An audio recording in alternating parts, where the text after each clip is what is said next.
Coming up is 11, the magic number. You're listening to Double Tap, your daily accessible technology show. Now, here's your hosts, Stephen Scott and Shaun Priest.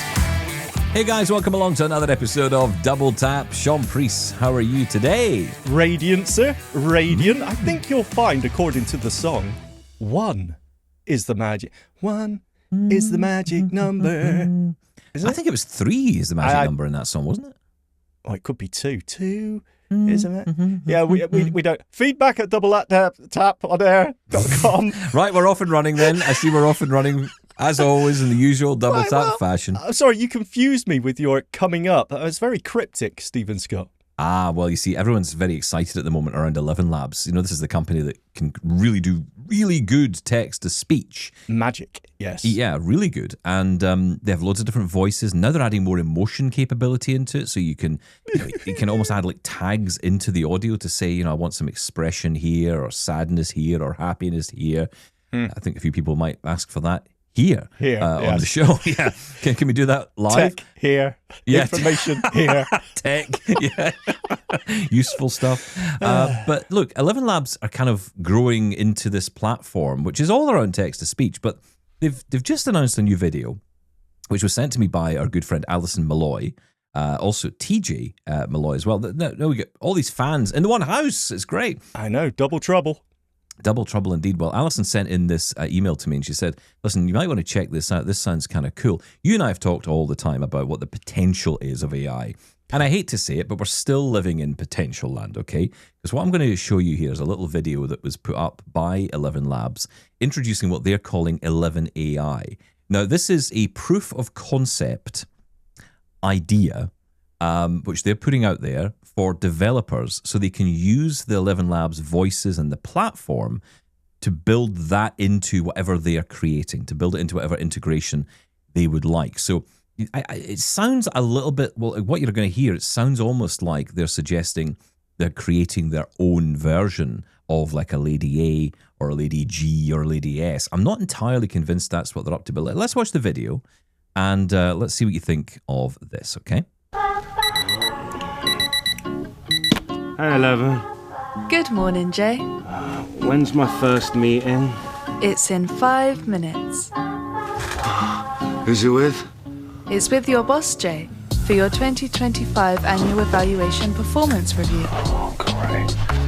Email them and tell them I'll be 5 minutes late. Email delivered. Oh, send a heart emoji to whatever my mum sent me last night. Heart emoji delivered. Oh, yeah. Can you order the usual for breakfast, please? The vegan big boy from Tony's. Oh, yeah. I could do with that today. Anything else I can help with, Jay? Actually, yeah. Pull up my boss's socials. Okay, I'm ready when you are. Didn't he get a Bengal cat or something? On the 29th, your boss posted that he adopted a Labrador. Okay, great. Thanks, Eleven. That's perfect. Try 11 today, your AI personal assistant from ElevenLabs. Hey, boss. How's the new dog? So that is the video that they're showing you, which is kind of suggesting, they're launching some kind of, like I say, Lady A equivalent, but I'm not entirely sure that's the case here. What have you been reading about this? Because that's not what I'm getting. I've got to say, I love that video. It's good. I mean, it's funny. No. No, don't start this, because we were talking about this just before we came on. That music is very addictive. I'll be humming that all day. Stop it. Yes, excellent video. Utterly, from an information point of view, pointless. That's the P word for today, not potential. Pointless. They might as well put a clip of the hoverboards from Back to the Future 2 or Star Wars on there. We've seen this 1,000 times, and I'm sorry, my fingers are burnt to the bone. The Humane Pin, the Rabbit R1, AI can do all this, potentially. This is meaningless. Well, hang on a minute. Meaningless is pushing it a little bit. I think that's unfair. No. This is AI using a ElevenLabs amazing sounding voice. But Yes. what they're showing you there is integration. Now, look, when you read into this, what you're talking about, and it seems to be very much in the early stages, they're talking about business platforms. There's one called Notion, which I've never used. I don't think it's accessible, but I've heard about it. It's like a planning tool, I think, for business. There's Slack, which they refer to as well. And, essentially you can integrate this. Now, don't ask me how all this works, but, to me, it's like plugging in, right? I imagine you plug in your thing into this system using their tools and their magic dust. And then, all that. Don't lose me with your science talk. I don't know how it works, right? But basically, the developer knows what to do. This is all through APIs, right? All the get some demos given 15-year-old there. child. They will figure this out in 2 minutes. No. Order this from there. Okay, the API needs to know what you're using. Yeah, but this is all integration that needs to be given. This is all stuff we've been talked about before. What's new here? There's no information. Now, admittedly, you've read a little bit more into this. I've been sort of going off the video and social and comments. You've read a little bit more on some of the articles on this. So I will bow down if you know more. But for me, this is nothing new. It's not telling me much more, to be fair. What it's really focusing in on is how the integrations will work. So it's almost like showing developers what they can do with this tool. The question I have is, what does this actually present as? In terms of a product, are we talking another app? So, because we're not talking about a physical device here. We're not talking about a new Amazon Echo. We're talking about another app, right? So another Gemini or ChatGPT or Copilot or any of these. I guess that's what you're talking about. A service you would pay for, which can integrate into lots of different apps. And that really is where we need to get to. I think that's the next step.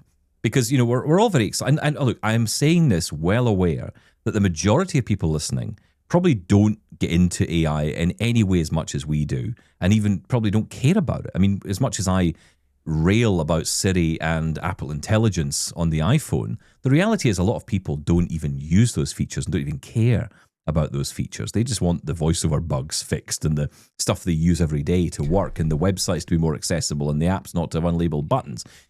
So there's a long way to go before people engage in this, but I understand that. But, we're trying to bring you what is out there, what's coming.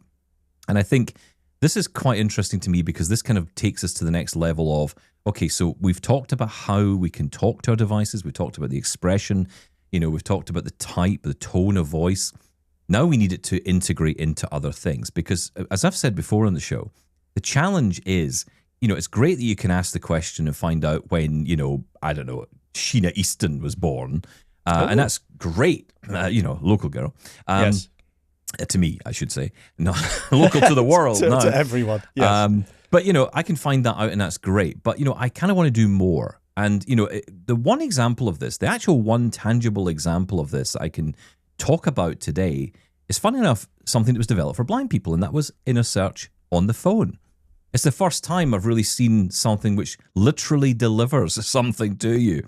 You can buy products over the phone because you're having a conversation with the AI and it is picking a product and then you're essentially getting that product delivered. That is the integration we want across the board. So I can say, for example, what's my bank balance? And it can go off and tell me that information. That's key, though. What you just said there, across the board, is key. Now, Inner Search absolutely seems like a success of AI. The integration there is with Inner Search. Yeah. That's it. Look, you're right. People don't really care about AI or voice assistants for the most part. Or how it works. That's probably what they don't care about, right? Because most people don't care. They just want it to work, right? I mean, if you ask it to play a song, you just want it to play the song. You don't think about the tentacles and how that works. Does it reach out to Apple Music or Spotify? Or I don't think most people see AI as that. They just see that as a voice assistant.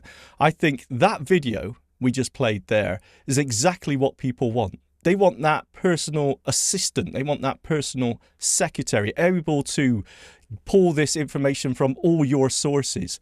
We are not there. Can I ask, well, why do you think that is?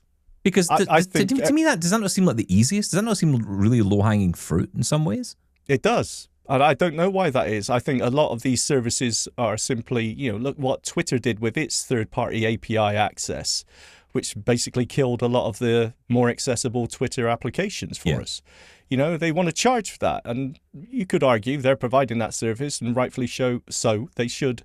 Yeah, but I mean, I'm not thinking about like the Move app I've talked about before. You know, the challenge of finding out when the next bus is. That should be really simple. Really simple. I should be able to, you know, but I mean, look, the phone can do all this anyway. It can determine where I am. It can work out where my nearest bus stop is. It can work out what bus routes are served by that particular stop. Yeah. No, And I agree. It could, you know, why can't I just use AI to say when's the next bus into Glasgow city centre? Why is it so challenging for AI to connect in and do that? Is it because the companies themselves need to do the integration part? Or is it up to, because I don't know where it starts. Does it start with the AI company, like in this case, ElevenLabs? Or is it up to Gemini to integrate into the Move app? Or is it up to the company with the Move app, and I'm using that as an example, to actually integrate those features into the app? Because to me, that seems like a really smart move right now. Yeah, well, I mean, it sounds easy enough, right? But you're mentioning one service there, Move It. But you think, you know, globally, you know, what service has all of this information? So you're talking multiple service they've got to integrate with, which may have slightly different APIs, which they got support for each, you know, Move It or Move It USA or Move It Canada or Move It whatever, you know, to get the local to you information. And when you take that across the board, as in, you know, local restaurants or delivery services, just everything that was in that video, I'm sorry. And what are they even offering here? Are they offering a platform, a core technology, or are they simply offering their voice? Is it actually that ElevenLabs and then now got an API which AI services can tie into and use I see this more incredible of a front voice? end. I think it's more of a front Yeah, but end. we just don't know, and that's what I'm saying. I just see that. Well, I'm going by what. Look, I don't think they're going out creating their own large language models. I don't think that's what they're doing. I think what So they're what doing is is it? plugging into others. I think what their uniqueness is at ElevenLabs is the voice, is the conversational voice, is the type of voice, the tone. You know, Yeah. that's one thing that you got from that video. Is a much more, you know, and the thing is, Which has everyone's nothing rushing. to do with the services that it can do, the functionality, the features that it can do. No, but, Okay, I but can you have give- to start somewhere, right? You got to. I mean, Yeah, but all these basically, tools are. they're just a TTS provider. Yeah, okay, well, fine. But still, equally, you know, there's companies have been working on this for years. I remember interviewing Hume AI 2 years ago, I think it was. And I remember at the time we were talking about how we can make these voices sound more personable, more, you know, more human. And I dare to say the word human when you talk on this, about this stuff, right? But that's what we're aiming for. But it's we're the aiming correct for that phrase to use. conversation. Yeah. And no Yeah, I one's really remember- got that right yet. No one. I mean, and the thing is that the ones who are at the top of the game are getting closer, but what they don't have is the integrations. That's the thing that's next. And look, it's going to be the OpenAI. It's going to be the Geminis. I mean, Gemini seems the most obvious one to do it because it's Google. I mean, you know, wouldn't that be the most obvious one? I mean, it's certainly the most consumer friendly, I would Don't say. you think their voices are pretty good? I had Copilot singing a song to me last night because I was craving human contact. So I had it singing a song to me, and it sings Everything a song. going okay at home, yeah? Yeah, let's leave that. But, you know, it was able to whisper. I said, you know, can you express emotions in your voice? So the voice is actually pretty good. Now, admittedly, ElevenLabs are leading the way when it comes to natural sounding voices, and arguably more into voice cloning, but we'll leave that where it is. But their TTS voices are absolutely amazing. I just don't know I don't know what that's got to do with that video. Look, I'm not being overly dismissive here, but what I want to just be cautious about, because we've done this time and time again when it comes to AI. Look what this is going to do. I just don't believe it anymore. Okay. Yeah. I'm a Okay. cynic. I'm a All cynic. right. Well, look, I mean, again, it's another example of here's the potential. Here's what we could have. Yeah. But we don't have at the moment. And, you know, it's also important to Potential's say... a dirty word now for me. I don't know why. It's suddenly well, changed. It I used think to be it's, like glorious. you say, your fingers are burnt, although I would say that's partly because you keep putting your fingers in hot tea. Yes, it's the best way to do it. Got to stop that. Can I just say, by the way, do you wash your liquid level indicator? No, I dip it in boiling hot water. I don't have one, so no, I don't know. You're meant to. I was kind of wondering about this because you said to me the other day, oh, you're making a cup of tea, you're making a cup of coffee, and you said, oh, do you wash the liquid level indicator between? And I said, no. Oh, gross. Well, I suppose it depends if you have sugar and milk and cream But I in use your... the same spoon as well. I use What, the same you never spoon. wash a teaspoon? You've got No, one I teaspoon. obviously wash the teaspoon. I'm not a Well, savage. then why don't you obviously wash your level liquid indicator, which is I mean, dipped I into just your give it a run beverage? under the tap, but I don't clean it within an inch of its life. What, you don't get a little toothbrush out and do the little prongs? No, You're an animal, sir. An animal. I love it. Anyway. I don't know why I brought that up, but it just came to my mind. It's funny, actually. So, we were talking during the guide dog assessment about technology, and it came up about, what technology do you use outside? What do you use at home for daily living? And I was going through everything. And it's funny, when someone asks you to list it all out, you can't think of anything. I'm like, I use my iPhone for everything. And I'm like, hang on a minute. No, I don't, because I've got a talking microwave, and I've got a talking this and a talking that, talking scales. Well, I don't use the talking scales because... I have the talking scales, but I don't have any need for talking scales because I don't do anything that requires talking scales. I do actually have, and it's something we're going to talk Say about in the show. talking scales again. Talking scales. Why does Thank that you. sound funny to you? Yeah, it does, the amount of times you've said it. Oh, I see. I have the talking scales from Renfo Health, by the way, if anyone's interested. Well, hang And, on. Whoa. Are you talking about kitchen scales? Are you talking about standing on, telling you standing you're on. too heavy scales? Oh, you're talking about kitchen scale. Okay, sorry. Yes, I've got both. Oh, right. Okay, good. I did well once. I got both. I've got no use for talking kitchen scales. What am I making? No, bread right. here? Come on now. Yeah, I don't know what. I mean, Not Little House on the Prairie here. I will say, though, you are supposed to... I don't have a guide dog yet. Hashtag just saying. But, Don't think they're listening. I don't... Okay, no, fair enough. But, I think you are supposed to weigh out your dog's food, you see. So that's where the kitchen scales come in useful. That's what my wife uses them for. Oh, right. Okay. I take it all back. Of course. Yeah, very useful. Isn't it just 2 handfuls? Well, that's the idea. But you are supposed to be... I can't remember what it is. We meant to weigh out our own food as well and count our calories. We are supposed to, but that's never going to happen. I think that talking scales miss a trick, though. The ones you stand on. I think they miss a trick because I think that when you get on them, they should go, oh, or get off, or, Don't something say one amusing. at a time, please. One at a time. It's yeah, like exactly. being in the 1970s again. Oh, beautiful. Wouldn't that be great? We could actually, do you know what we could do? We could have double tap scales, right? And then just have you going, oof. Yeah. Ding dong. You were asking about merch. That's There we go. Let's make that cracker, happen. isn't it? Can I just say, on the Renfo, it's a weird spelling of that, Renfo scales that I've got, Bluetooth body fat constitution scales, whatever they're called. They've just released an Apple Watch component to the app. The app is kind of accessible, but not really. It's, you can find your weight in it, and that's about it. It is being updated. Well, yeah, but, you want to read your how much heart fat or subcutaneous, whatever.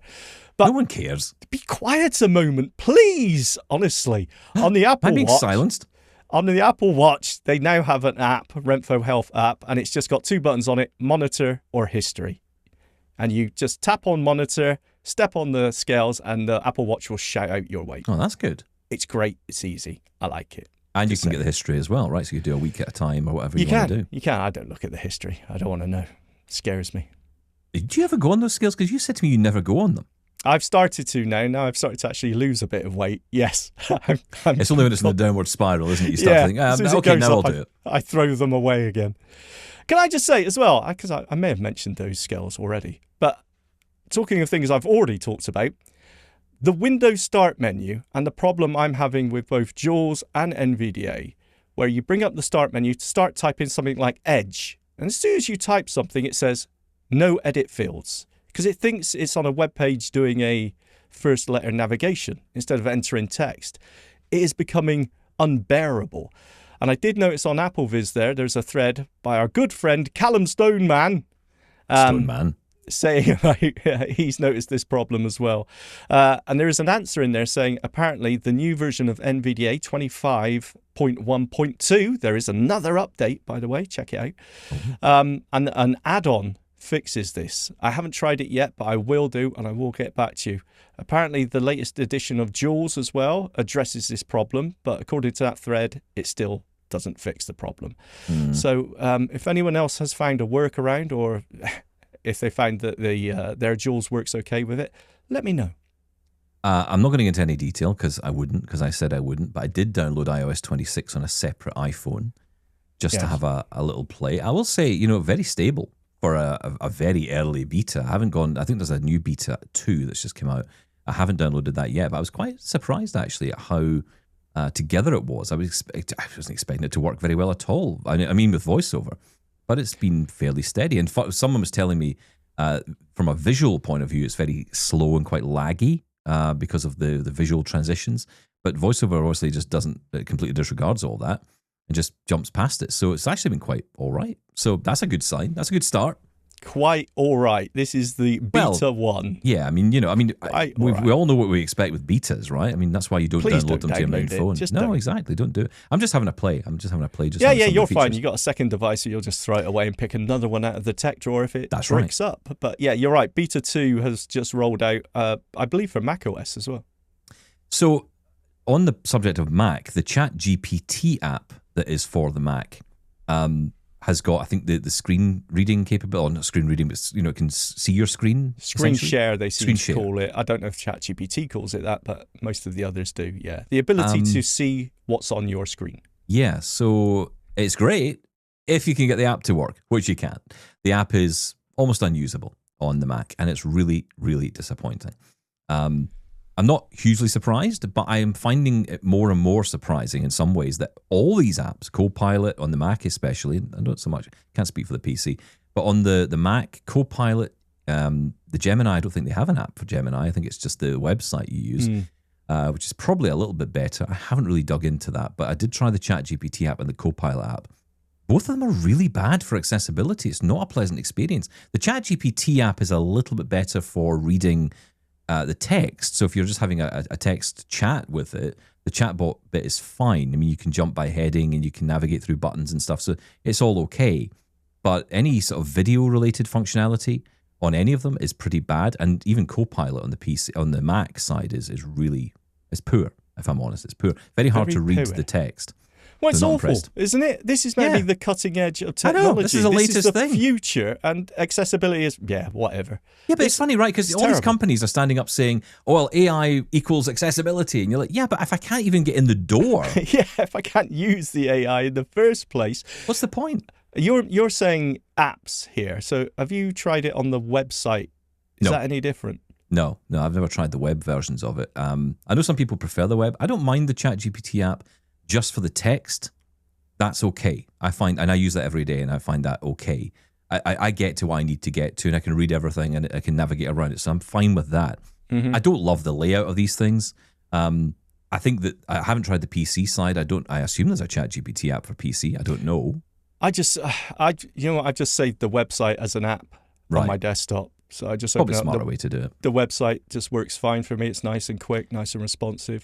But I'm using the free tier, so I don't know if I'm missing out on something. Isn't it funny that whenever a company says, like when Microsoft were talking about changing Outlook to be more of a web view, we're all, oh, no, please don't do that. That's going to destroy everything. Well, and then equally, you get some apps that come along, you go, oh my goodness, that is so bad. I'll just use the website. Just use the website. Well, hang on a minute.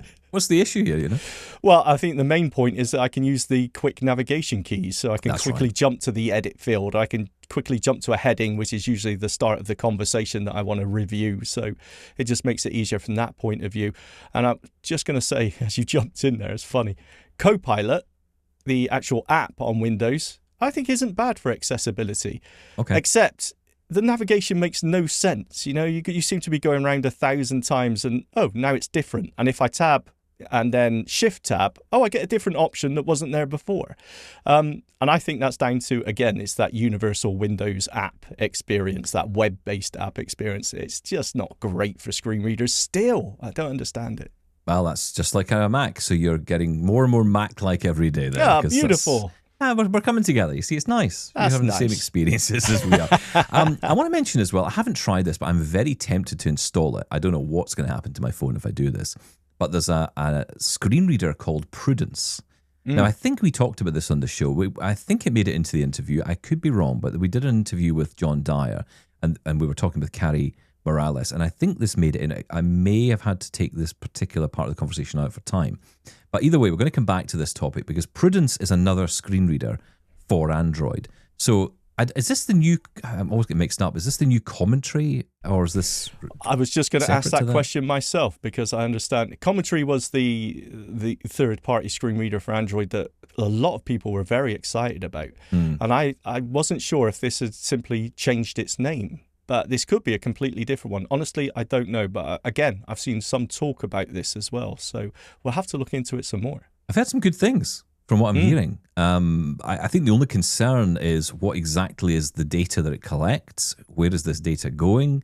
Obviously, every key press, would be captured by this app. So, I always like to know where this is going if I'm going to be using it. So, if anyone's got any particular information, we are going to reach out to the Accessible Android community, because we'd love to hear more about Prudence. And if you're using it, if you've tried it, then do let us know your experience of it.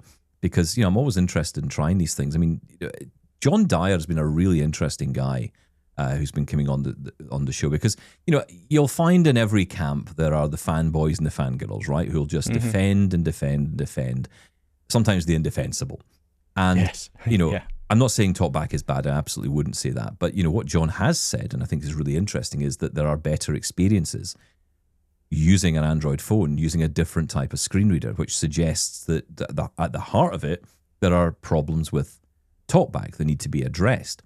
Now, he's a user of this every day. His experience to me is far more interesting to me than, my experience, which is, picking it up every so often. Yeah.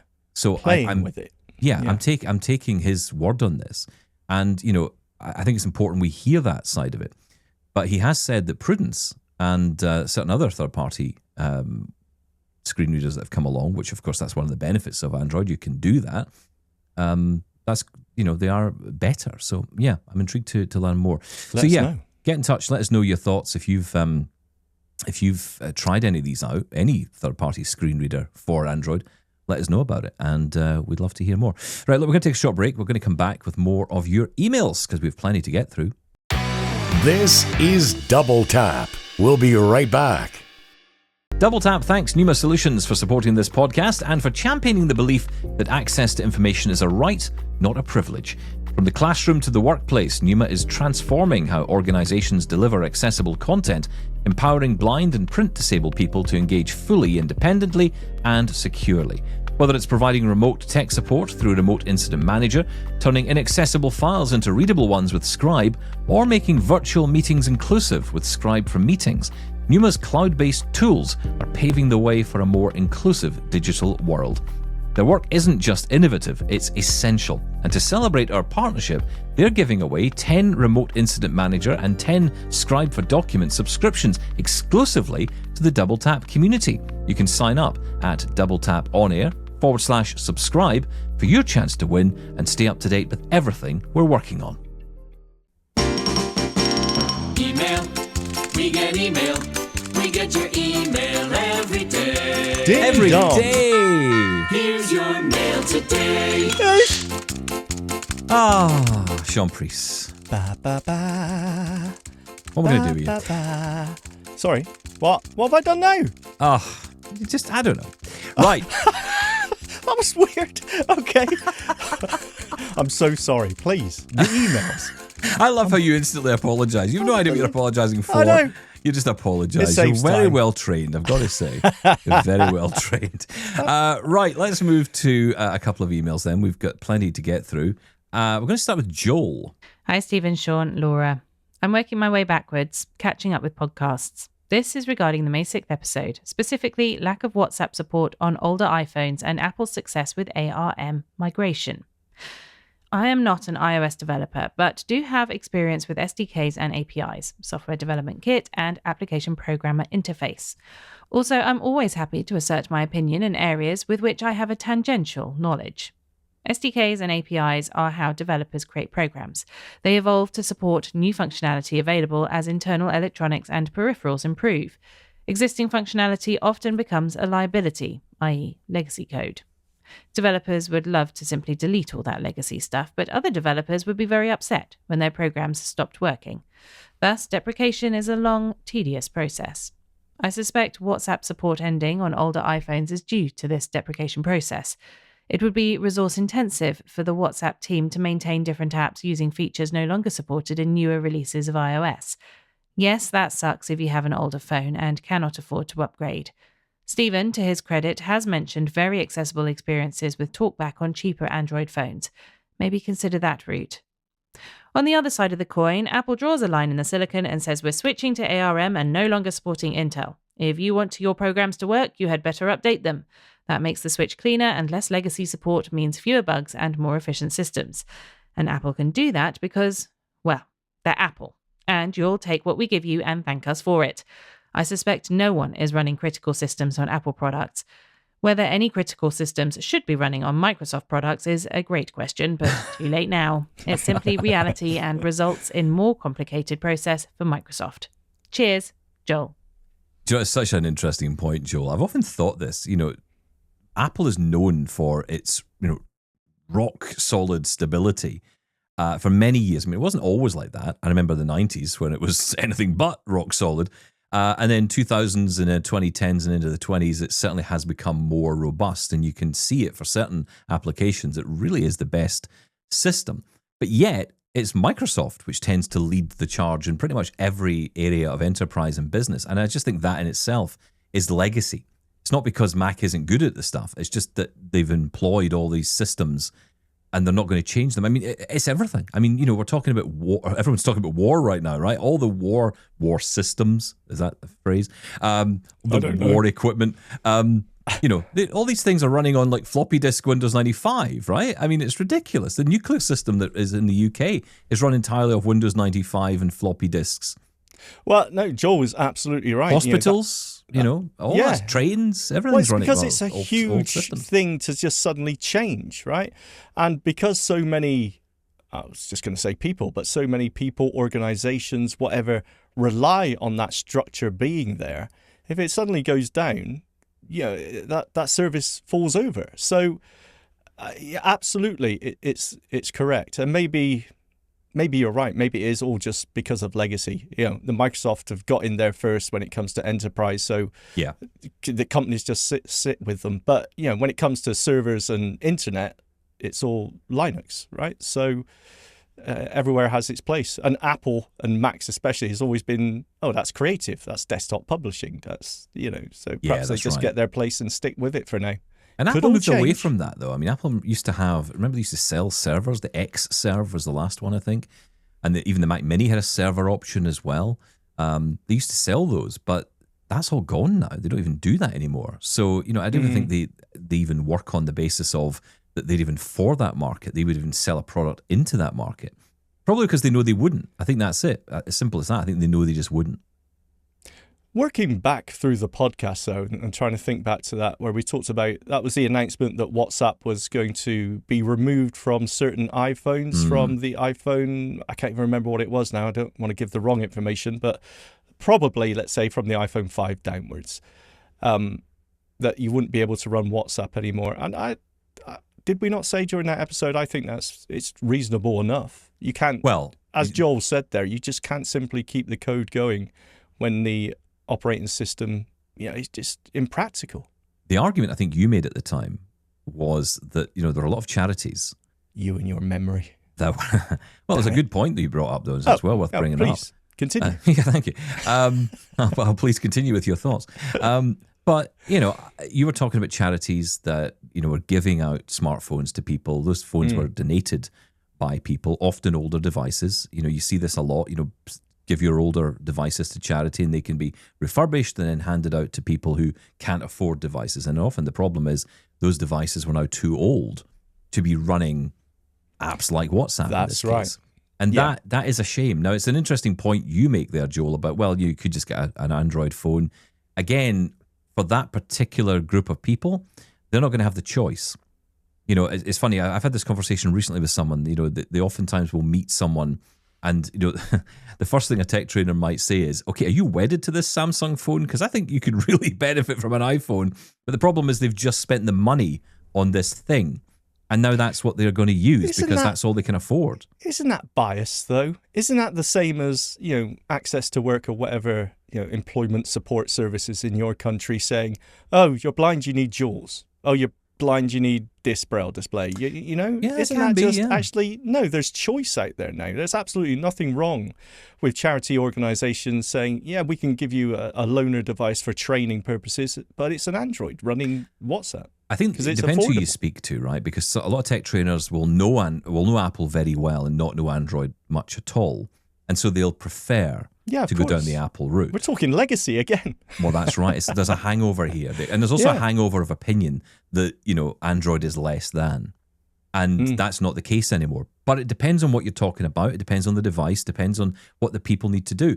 I would say if you're going to someone for the first time, if you're a tech trainer and you're going out to speak to someone who doesn't really understand smartphone technology, I don't think it matters anymore what device you take, because the same tools you need to learn around the gestures and the swipes and the taps and all that stuff, you'd have to do anyway on each device. And you're not going to, I don't think, even on a very cheap Android phone today, you're going to get a good experience. Bear in mind, I remember, as I keep going back to this old Motorola that I had way back in the day, the first Android phone I ever used. And my experience of Android at that time was quite slow and sluggish. I was still learning voiceover at that point. So I was kind of playing around and I was slow with it. As a result, I actually found the experience to be pretty good. It wasn't fast. It didn't need to be fast because I didn't care about it being fast because I wasn't fast. Yeah. Yeah. So I was taking my time. I wasn't swipe, as you do, as everything speeds up. I mean, it's like people who get annoyed, and some do, about the speed of sometimes of how fast the voices are on your smartphone. Some blind people will say, oh, come on, slow that down. How can you hear that? But the reality is we're all at different stages. At the beginning, my voice was around about 40%, and then up to 50%. And then as I started speeding up with the device, the voice had to go with it. And that's ultimately why you end up with the voice cranked up to 80%, because you're trying to get it to keep up with you. So, if you're at the early stage of development of this, and I would also go as far to say a comfortable place, because, not everybody likes to listen to fast audio. Even if you're used to it, even if you're comfortable using technology. I've heard some friends of ours. I'm often surprised sometimes when I listen to friends of ours who are pretty techie people, and the speed of their text-to-speech voice is actually a lot slower than you would imagine. It's like you would imagine they're the 80% people, but actually they're not. Yeah. There's a comfort in it. You want to be able to hear the thing. It depends what you're doing again as well. It does, as we talked about. Sometimes I know what it's going to say, so I can hear it perfectly. But so I think when it times, comes to what device, I think these days it's different. I think there was a time perhaps where I would have said, yeah, actually I'd probably recommend you went for Apple over Android. But those days I would say have maybe gone in the last decade. Yeah. I think. So, there's a hangover. We turned this into an Apple versus Android debate when that wasn't really Joel's No, point. but it kind of becomes one though, right? Because if you're having this, and also it's easy for us all to say, oh, just buy another device or get another thing. But a lot of people can't do that. They have to work with what they've got. And especially people who are being given the phones. If they could afford to buy it, they would buy it. Yeah, but but likewise, as Joel said, it's sort of unavoidable at some point. You can't keep supporting legacy software forever. It's just one of those things. Yeah, unfortunately, things do move on now. The longevity is no longer there. You can't buy anything today with maybe some exceptions. I think a Braille display is about one of the few left, because you do expect to have that for a very long time. Nothing would improve, would it? We would just stay stuck still if we didn't move on to, these extra. I mean, Joel mentioned APIs and SDKs there, and that's what comes with new OSs. At WWDC, they often mention new APIs that are available. But you know why this is, right? It's just to sell new stuff. It's not really to better society. Well, maybe, yes, if you're going to be, cynical about it, maybe. What was cynical about it? I mean, look, are these companies for profit or not? Yes, right? of So course if you're for profit, you got to sell We things. live in a capitalist world. Of course, everything is to sell more stuff. But then again, it's to make possible the features that everyone wants. Are those features solely there, like AI, to sell more stuff? Arguably, yes. Or are they there to make the world a better place? Discuss. I was trying to think of the song. You are not alone, isn't it? Right, okay. Thank you for that, Joel. Interesting discussion. Not sure we touched on anything you talked about, but no, but thank I enjoyed you. it. Right, here's Jeff. Hello all. I just wanted to get in touch and comment on a few things that might be useful. Where accessibility is concerned, LG appliances seem to be a good choice for our household.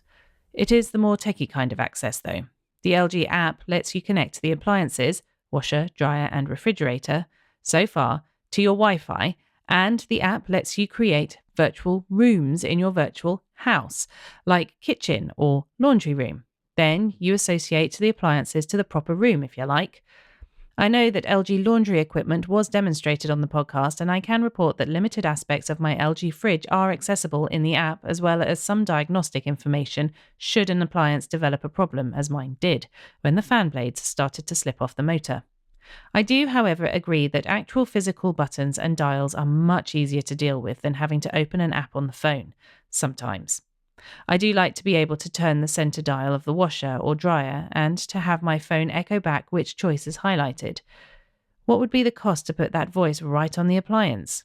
At one point, someone did develop a box that certain GE models could connect to, and then the controls would be spoken, but I never saw it demonstrated. When you think of all the crazy things that get added to the refrigerator, like cameras inside and a flat screen on the door so people can either see what is in there or add items to a shopping list, a voice module can't be that much of a cost that couldn't be offered as a peripheral or accessory. On iPhone and accessibility. My wife was able to take pictures of the screen of the television last weekend while we were watching Stagecoach Music Festival on Hulu. They put up the entire schedule for the day, and the iPhone read it and allowed you to move around on the picture to review upcoming performances. Also, Stagecoach would put the current performer's name up on the screen, and I could read it with the short text setting on Seeing AI. Remind me of that when I ever complain about having to buy a new iPhone. Like others, one of the early iOS 18 updates broke my iPhone SE 2020, but maybe with all the great new features, there was just no way to ask that phone to keep up. And I traded in my old phone when it broke on a new one for my wife, and then took over her iPhone SE of the same generation. Of course, we updated the iOS, and that phone stopped functioning properly as well. So, try as I may, I couldn't avoid upgrading the phone. As far as the blindness uniform, I wore sunglasses for decades when I had partial vision. Mostly without using a cane, most people did not realise my blindness. I was afraid that my travels through an urban environment would make me vulnerable to attack if people realised that I could not identify them. This has been my reality at public school as a child. So, at a certain point in grade school, I transferred to the school for the blind. Later, when I transferred back to public school in my junior year of high school, my super thick lensed glasses got me beat up a couple of times, so I just stopped wearing them, and I never wore my glasses again unless I was studying by myself. My vision eventually slid downhill until I had to carry a cane all the time. Strangely, by this time, I was in my 30s and noticed an immediate reaction to my cane and sunglasses outfit. More help than I could have possibly dreamed of. Even tough guys would apologise should we bump into each other on the street or bus. I really still don't understand why a partially sighted guy with thick glasses should generate so much hazing and teasing, while the same person, me, as a totally blind person, was mostly treated with kindness. I remember once, as I was exiting the bus, I followed the handrail to the front steps of the bus. I then started down the 3 steps to the sidewalk. As I opened up my collapsed 5-section cane, a guy yelled at me. "You're not blind?" I asked. "How do you get that?" He said that I walked to the front of the bus and didn't get out my cane until I was stepping off the bus. So, maybe not always kindness, but you got to realise that ignorance is more common than blindness. For the person looking for a dummy HDMI plug, Amazon has the buyminers.ca 4K HDMI dummy plug virtual monitor display emulator. I've used this since 2021 and it works on all of the last few Apple TV versions. It looks that they only now sell it as a 3-pack for $13 US or so. I use a 4K Apple TV connected via Bluetooth to an Amazon Echo 4th generation speaker and using that dummy plug on the Apple TV. With that setup, I can connect the Apple TV to the speaker for podcasts, streaming services, YouTube, and whatever else will stream to an Apple TV. I'm pretty sure that an Echo Dot of 4th or 5th gen could be used instead to save money. On an Echo speaker, you can tell the command connect or disconnect to turn on and off the Bluetooth connection to the Apple TV. Then you can still use your Echo as you would any other. I regularly read Audible books as well as Kindle books read by the A-Lady in a pinch. Well, yes, that is a lot of stuff at once, but I've been meaning to email for a while. Thank you all for producing a very interesting, entertaining, and educational podcast. I rarely miss an episode. Jeff Armstrong in Minnesota, USA. Oh, thanks, Jeff. Appreciate that. That's a lot. Was packed. That was so an episode full. in itself. I think Laura almost ran out of her breath there. The HDMI dummy is something I need to check out because you know what? I've got a drawer full of Amazon Fire TV sticks there, which I would love to just connect to a speaker and actually use. I don't have a TV in some of the rooms there, but just, you know, the ability to use it still and just listen to it, which is all we care about, right? Or I care about. And the same for the Apple TV. So yeah, I must do that at some point. I keep saying it, but I never actually get round to doing it. So this is going to shock and surprise you, Shaun Priest. Yeah, get your ishes and your ooshes ready. You know, I decided, so I've got a TV in the back bedroom where I often frequent because apparently I snore like a bear. So yeah, that's what I'm told. So I get relegated to the back room, which is fine. And I've got a 75-inch TV in there, and I have no idea why. No idea why. In fact, it's so big on the wall that, you know, most people don't even notice it when they come into the house. They just think the wall is black. Yeah. If it comes on at any point, you know, people start running. They think something's gone wrong. And so I thought, I'm going to take that away. I'm going to get rid of this. And I'm going to just connect up my Apple TV, just like you were saying there, Jeff, to a speaker. And that's it. That's going to be me. And Echo actually is the best option because then you've got all the smart speaker options to go with that as well. Audible books, podcasts, you can do all that. And you can hook up the Apple TV and just listen from there. I think that's what I'm going to get blind to. entertainment system. Yeah, it is. One thing, you can't have a stereo pair with that because you can't Bluetooth into a stereo pair, right? No, I don't think so. No, that's interesting actually because I was thinking exactly that as Jeff was talking. I'd love to get a stereo pair option there, but you can't even hook the two together unless I don't know. I know with HomePods you can. HomePods I think you can choose like a pair as your audio out. That is an option as well. You can't Bluetooth into HomePods. No, but you can hook up to them, can't you? You can send the audio to them via AirPlay. Yes, you can, which limits you to solely an Apple TV as your. But that's all I'd be using. Okay. Oh, I see what you mean. If you want to hook anything else to it. If you want, yeah, then you don't need the HDMI dummy in the first place, right? I'd be more tempted just to. No, because you could just AirPlay out of the. Oh, yeah, but can you set up the Apple TV without it being connected via HDMI anyway? You need the HDMI dummy. Oh, we've gone down a rabbit hole here. This is exciting. I want to get my dummies out. I would. Thank you. There's the episode title. that stopped you, didn't it? I'd be tempted to get the HDMI dummy with some sort of 3.5mm headphone jack out and just connect a pair of computer speakers to it. You got the stereo, nice and easy. Mm-hmm. Of course, you do miss the smart speaker aspect of it, but hey, you can't have everything. I've got, I'm sure I've got somewhere an actual thing that I bought to do this. It was like an HDMI out, but it was to audio as well. So you potentially could send the, you know, from the HDMI, or was it the optical? I can't remember. I think it was, because the new ones don't have optical anymore. I don't think. I can't remember. No. I've not looked back at Apple TV for a long time. But, you know, I kind of just feel there's no need to have all this stuff out. So I'm like, I could just put all this stuff in a cupboard and, you know. What, a 75-inch TV? Well, your tech drawer is going to have to be massive. That's going on eBay. That's getting out of here. That's gone. Yeah, I don't need it anymore. And it's almost, it's funny, right? Because I'll be honest. So the past couple of days with the whole guide dog assessment thing can put me in a bit of a mood. Mm-hmm. And it's funny because everyone around me was like, "Oh, it's so good. It's great news." You know, and you know, if I get through, right? But I'm like, you know, if you get it, it'd be great. And I just couldn't see that yesterday.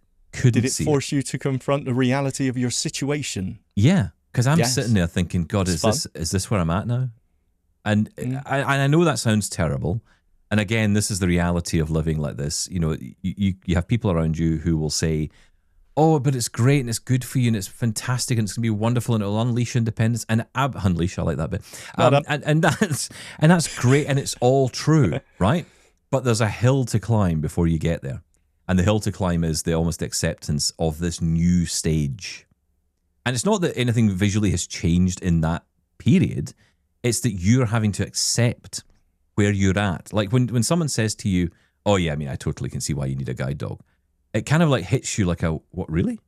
Yeah, I thought I was getting away with it. Kind of hoping that you were going to tell me, "Oh, you don't need a guide dog, you're fine." And so it almost like if they came back to me and said, "Oh, well, you know, we don't think you suit a guide dog. We don't think you're at the stage you need it." You'd be like, "Yes, You know what I mean? As you might think that's a negative, but actually you could see that as a positive. You'd be, oh, that's good. That means I'm okay. So I'm not really blind as you walk into... Yeah. I walked into a truck this morning. Oh. And there's nothing like doing that, thinking, yeah, I really can't see a thing. Yeah. But you still need that to remind you. It's so strange. And that's the thing about, accepting it. It's so strange. You still think, well, maybe I've still got... No, I haven't. This is why I love the tech, because I think it kind of it gives you a distraction. It allows you to play with toys and try things and kind of, and just embrace it. And it's funny, I have this thing where whenever I have these moments, I just want to sit and read Braille all day. I don't know why this is. I don't know what that's about. I feel it's like I just want some comfort, and I kind of want to just lean into something You can't which win, makes can me you? feel Either better. pushing blindness away or embracing it. And we do that on a daily basis at all kinds of different points. Yeah. But that's the reality of it. Blind pride, Stephen Scott. You go, brother. Braille, guide dog, anything else? So funny when I turned a corner this morning and there was someone said, "All right, mate." I just went, "Hello, you all right? How you doing?" And then it immediately walked into the front end of this truck and it was parked on the pavement. He said, "I was just going to move it. There's a wagon here." But my face was virtually, I was like one of those Garfields squashed on his windscreen by that point.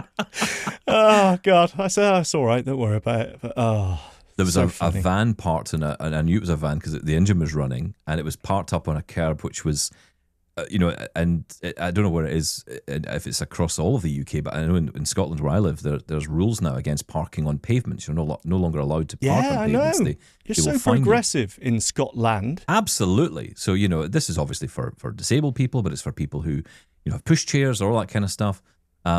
So, there I am walking down this very narrow, and it's a really narrow pavement, and I'm walking down and I could hear this van. But I, to be honest, I'm kind of thinking it's fine. It's just sitting there. Didn't really know it was on the curb at this point. The idling van noise always makes me nervous. And you immediately think it's going to be a delivery van. That's usually the case.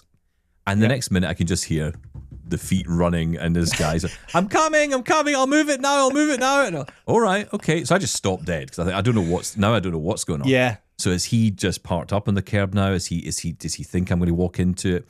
And then I don't know if there's something else in the way. You start to kind of, best thing to do, just stop. And just stop.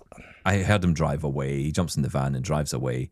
And then I carried on. So, and I heard it come off the curb. And I thought, all right, okay, he's been right up on the curb. So fair enough. But yeah, it just, I think there's a sense sometimes of just, foreboding with all this stuff. It's like you're facing up to it again. Like, I don't know how many times I feel I've kind of gone through this losing Why vision can't we accept thing. it, Stephen Scott? I think you get comfortable with things, and then you start to think you're more capable of something than you are. You think you're more able to do something than you are. How dare you? I'm capable. Well, that's how I feel about it. I know everyone might disagree, or people might disagree. You can do anything you like, Shaun Priest. Okay. Good luck with that driving license. Thanks. Especially if you can. At least you found a truck. I mean, that's a start. Yeah, right? I was trying to get in. Yeah, I had to give that up as well. The whole driving thing, the driving game I loved. I loved that game. It was my favorite. Even on the 75-inch TV. Even on the 75-inch, I tried a MetaQuest headset because I thought, you can't get the screen any closer to my face than having it an inch away, and still nothing. I mean, the problem is that I could, maybe about a few years ago, I could have done it for about an hour, and then it would be just, headaches. Yeah. Now that's just not even an option. Let it go. Let it go. I believe the song goes. I was going to tell you something else, but I can't remember what it is now. Oh, have we got time for another email, or is that? Let's see. Yeah, actually, you know what? Let's bring in this one. I think this is Jason. We should. Yeah.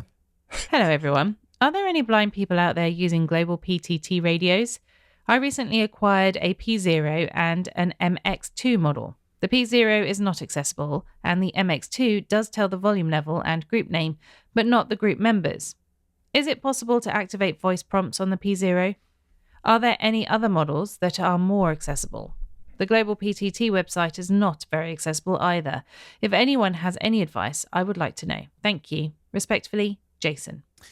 Well, I have to tell you, we know nothing on this one.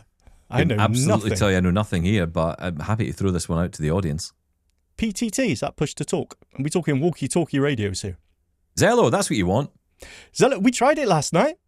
Yeah, we did. Mark had got in touch from Montreal. He was saying that he was having some issues with it, but we got on okay last We night. were loving it. It was like going 10 years back. Wasn't it? It was like, oh, this is great. And then no one was there. Yeah, we couldn't, well, at least I couldn't get the search to work either, Mark. So I did try it out, and it would only ever give you one result, and there was never anyone in that result. I don't think it's still. Well, no, hang on. No, that's not fair, because I searched for a group and I found it and I added it. So what are you talking about? Yeah, but only ever. You search for blind, there should be 1,000 different channels with blind in the title. Yeah. There's only ever one. I searched for the letter A and got one result. Yeah, the search isn't working properly. Unless you know the channel name name of the group. Yeah, you know exactly the name. Yeah. So we should set up a group. Yeah, I was just going to say that. Well, let's. Because we've nothing else to do. No, exactly. We got time. It's fine. Let's do that. Well, look, maybe we replace our 3 hours of Facebook watch with that. It's kind of true, actually.